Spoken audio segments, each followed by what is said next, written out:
నా పేరు తిరుపతి, విలేజ్ వచ్చేసి చింతలమూరి. నేను మల్లన్న సీడ్స్ 1991 6 బ్యాగులు వేసాను. దాంతో పాటు వేరే కూడా వేసిన ఈ పైనీర్ సీడ్ కంటే ఇక దృఢంగా ఉన్నది కంకి. మళ్ళా కాండం వచ్చేసి చాలా బలంగా ఉంటుంది, రోగనిరోధక శక్తి కూడా ఎక్కువగా ఉన్నది. మన పైనీర్ కంటే పైనీర్కు అగితే మన ఎండు తెగులు బాగున్నది, దీనికి లేదు.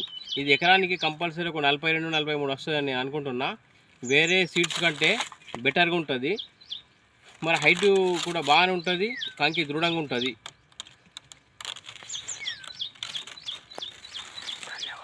ధన్యవాదాలు. మల్లన్న సీడ్స్ వాడికి ఇచ్చినందుకు ధన్యవాదాలు.